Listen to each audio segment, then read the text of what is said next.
Today we're going to talk about something that's absolutely woven into Australian culture, and that's having a daily drink. Whether it's a beer after work, wine with dinner, or a sundowner on the deck, it's part of what many of us consider a normal, pleasant day. But there's growing evidence that what worked fine at 40 might actually be creating real health risks at 60 and beyond. I want to be clear right from the start. This isn't about moralizing or telling you to become teetotal. It's about what happens to your body as you age and why the amount of alcohol that seemed perfectly moderate for decades might need a rethink now. Before we dive in, I should mention that this is educational content based on published research. It's not medical advice, and it doesn't replace talking to your own doctor, especially if you're on medications or have existing health conditions. Here's what the most recent research shows.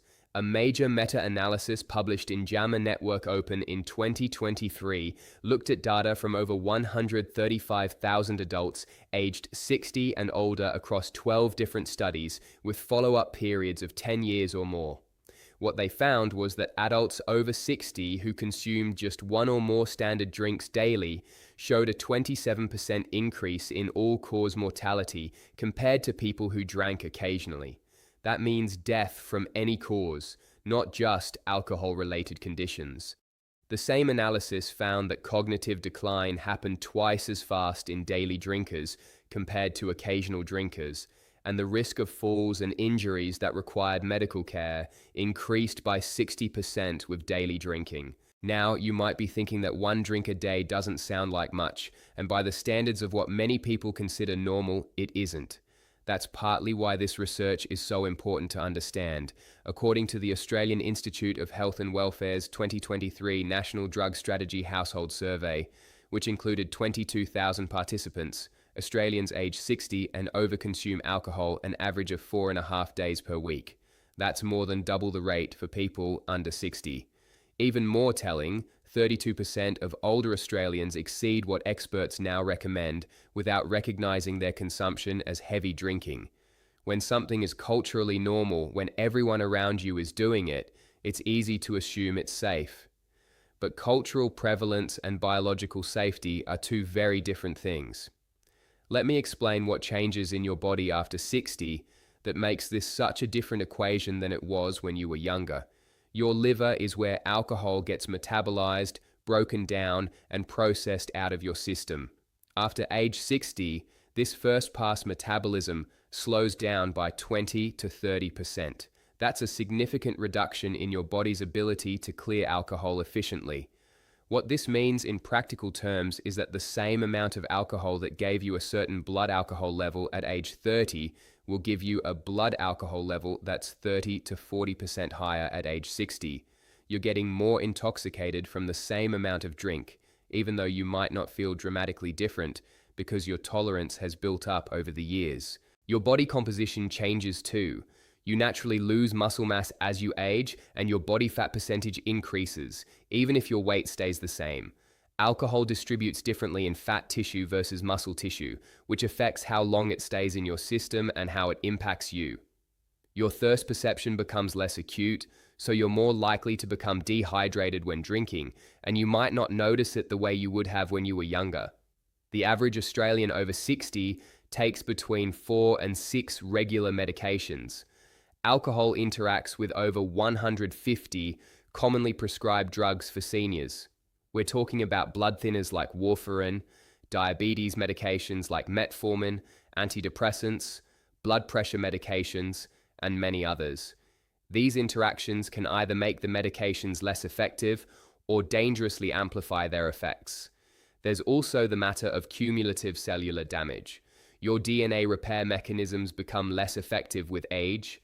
Decades of oxidative stress, environmental toxins, and yes, alcohol exposure start to manifest as increased cancer risk, cardiovascular problems, and accelerated cognitive decline. This isn't about one drink doing catastrophic damage. It's about how a lifetime of exposure combined with a declining ability to repair and recover creates an accelerating risk curve, not a linear one. Now, I know many of you have heard for years that moderate drinking, especially red wine, is actually good for your heart. This is probably the most important myth to address because it's been repeated so often that it feels like established fact. Recent meta-analyses have essentially debunked this for older adults. The previous studies that showed a protective effect had a critical flaw. They compared drinkers to abstainers, but they didn't account for what researchers call the sick quitter effect. Many of the people in the abstainer category had stopped drinking because they were already ill. When you compare moderate drinkers to people who've always been light drinkers or occasional drinkers, that protective effect disappears. Any tiny cardiovascular benefit that might exist is smaller than the measurable harm from increased fall risk, cognitive effects, and medication interactions in adults over 60. Let me give you some context for what these numbers actually mean in real terms. The baseline risk for a typical Australian over 60 of experiencing a serious fall that requires medical care is about 8% per year. That means 8 out of every 100 people in this age group will have a significant fall annually. Daily drinking increases that to 13%. That's an absolute increase of 5 additional people out of every 100 being affected. To put that in perspective, it's similar to the increased risk you'd face if you were walking on icy pavement every day. It's not a trivial increase. For cognitive decline, we're talking about changes that show up on testing within a few years, not decades. Better sleep quality, which many people cite as a reason for that nightly drink, is actually disrupted by alcohol. You might fall asleep faster, but your sleep architecture gets fragmented. You spend less time in the restorative deep sleep stages your brain needs. Another study published in Age and Aging Journal in 2022 looked specifically at the pharmacological changes that happen with aging. They documented that blood alcohol levels after consuming the same amount of alcohol were consistently 30 to 40% higher in 60-year-olds compared to 30-year-olds, even when controlling for body weight. This isn't just about liver metabolism, it's about total body water content, kidney function, and how alcohol is distributed and eliminated. The clinical guidelines from the National Institute on Aging now explicitly state that the safe amount of alcohol at 60 is genuinely different than at 40. This isn't just cautious advice or doctors being overly conservative, it's based on measurable biological differences. So what does this mean for you practically? The current evidence supports limiting alcohol to a maximum of 2 to 3 days per week rather than daily consumption, with no more than one standard drink per occasion if you're over 60. Now, here's something important to understand about standard drinks, because this trips people up constantly. In Australia, one standard drink contains 10 grams of alcohol. That's 100 milliliters of wine, which is less than a typical wine glass pour. It's 285 milliliters of full-strength beer, which is not quite a full can. It's 30 milliliters of spirits. Most people pour themselves what they think is one drink, but is actually closer to 1.5 or 2 standard drinks. So when research talks about one drink per day, they're talking about an amount that's probably smaller than what you're currently having. If you decide to cut back, here's what you can realistically expect. Within 2 to 4 weeks, most people notice improved sleep quality. You fall asleep naturally without relying on alcohol, and you wake up feeling more rested. Your risk of falls starts to decrease relatively quickly because alcohol affects balance and reaction time acutely, not just over the long term. If you're on medications, they'll start working more predictably because you're not getting the interaction effects. Over months to years, the cognitive benefits become more apparent, and your long-term risk of cardiovascular events and certain cancers decreases.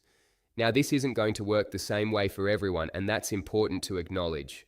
Women metabolize alcohol about 20% more slowly than men on average, which means the same amount produces higher blood alcohol levels and stays in the system longer.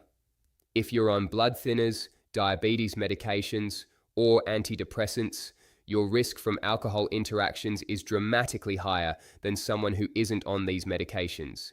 If you have any liver disease, a history of addiction, or existing dementia, the guidance is to avoid alcohol completely, not just reduce it.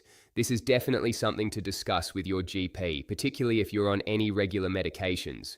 Let me talk about implementation, because knowing what to do and actually doing it are very different things. One approach that shows better outcomes in the research is clustering your alcohol-free days together rather than scattering them throughout the week. So instead of thinking, I'll skip Monday and Thursday, try I won't drink Sunday through Wednesday.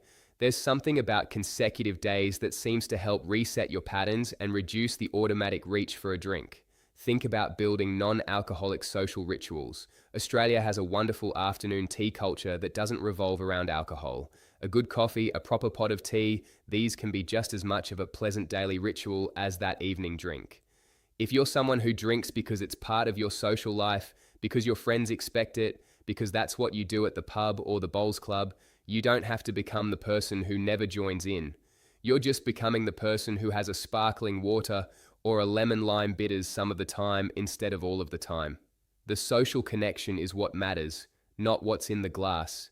Many people find that once they start paying attention, they realize they were drinking more out of habit than actual desire.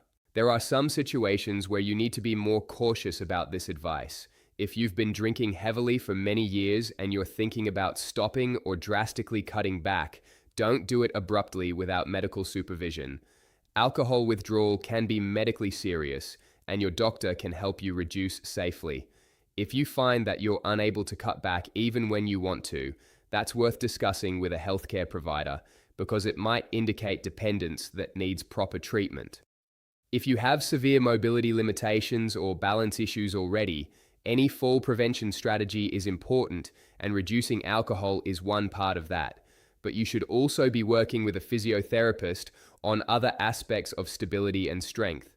I want to address the feeling that might be coming up for some of you, which is, I've been doing this for decades and I'm fine, so why change now?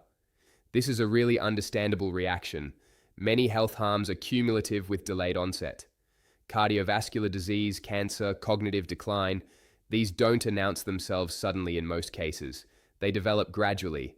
Appearing healthy at 65 doesn't automatically guarantee your trajectory at 75 or 80. There's also individual variation, which is real.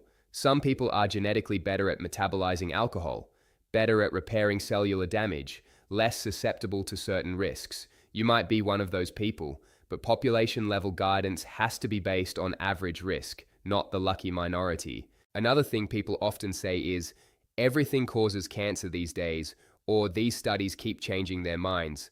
I understand that frustration, but here's the reality. The core evidence on alcohol and health has actually been remarkably consistent for decades. What changes is our precision about dose-response relationships and our understanding of the mechanisms involved. The perceived inconsistency usually comes from media coverage of preliminary studies versus established evidence. A single small study showing something unexpected gets headlines. The boring consistency of large, well-done studies confirming what we already suspected doesn't make the news. But that's where the real evidence lives. Let me be very clear about some things we genuinely don't know because I don't want to overstate the certainty here. We don't know if there's a precise safe threshold for alcohol in adults over 60. There might not be one, or it might vary so much individually that a population-level threshold doesn't make sense. We're not entirely certain whether reducing a long-standing habit at 60 plus provides the same benefit as never having developed the habit in the first place. There's some evidence suggesting, yes, meaningful benefits do occur from stopping or reducing even after decades of drinking, but the exact magnitude of benefit is still being studied. The optimal pattern of drinking, like whether it matters if you have 2 drinks one night versus 1 drink 2 nights, isn't entirely clear from the data, and we can't predict on an individual level who specifically will be harmed and who might tolerate more. Genetic testing for alcohol metabolism exists, but isn't clinically useful for making these decisions yet. What we are highly certain about is that alcohol metabolism slows with age, that medication interactions are real and common, and that the risks of falls, cognitive decline, and certain health conditions increase with regular drinking in older adults. We have moderate certainty about the specific thresholds of harm and the magnitude of risk reduction you get from cutting back. We have low certainty about individual prediction and about the optimal timing of interventions. Now, let me talk briefly about when you should definitely consult a doctor about this. If you're on any regular medications, and I mean any, it's worth having a conversation with your pharmacist or GP about alcohol interactions. They can look at your specific medication list and tell you what the risks are. Pharmacists are excellent resources for this and often more accessible than doctors for a quick question. If you're experiencing any memory problems, balance issues, or unexplained falls, those are reasons to discuss your alcohol consumption as part of the overall evaluation. If you find that cutting back is causing significant distress, anxiety, or physical symptoms like shaking or sweating that needs medical attention because it might indicate dependence that requires supervised treatment, I want to bring this together for you. The research shows that daily drinking, even at levels many Australians consider completely normal and moderate, carries measurable health risks for adults over 60 that are higher than the same consumption carried at younger ages. This is because of real biological changes in how your body processes alcohol, not because doctors are being overcautious or trying to eliminate all joy from life. The practical recommendation based on the best available evidence is to limit drinking to 2 to 3 days per week maximum, with no more than one standard drink per occasion. That's a modification, not elimination. It preserves the social and pleasure aspects that make an occasional drink enjoyable while significantly reducing the health risks. This is very much a personal decision. I'm not here to tell you what to do with your life. I'm here to give you the information so you can make an informed choice. Some of you will decide that the enjoyment you get from your current pattern is worth the increased risk to you personally. That's your right. Some of you will decide to cut back significantly. Some will land somewhere in between. What matters is that you're making the decision with accurate information about what the trade-offs actually are, not based on outdated advice or cultural assumptions about what's normal. If you haven't already done so, look at your actual consumption honestly for a week. Count the standard drinks, not the glasses or cans. Use a standard drink calculator if you need to. You might be surprised. Talk to your doctor about your specific situation, especially your medication list. Try reducing gradually and pay attention to how you feel. Many people are genuinely surprised by how much better they sleep and how much clearer they feel after a few weeks of cutting back. You haven't failed if you've been drinking daily for years. The benefits of reducing are still available to you starting now. If you found this information useful, subscribing to this channel helps me continue making evidence-based health content specifically for Australians over 50. Sharing this video with someone who might benefit from it helps spread accurate information in a space that's often full of either fear-mongering or overly dismissive advice. If you have questions or topics you'd like me to cover in future videos, leave them in the comments. I read through them and use them to guide what I make next. And please remember that this is educational content based on published research. For decisions about your specific health situation, talk to your healthcare provider who knows your complete medical history and can give you personalized advice. Thanks for watching, and I'll see you in the next video.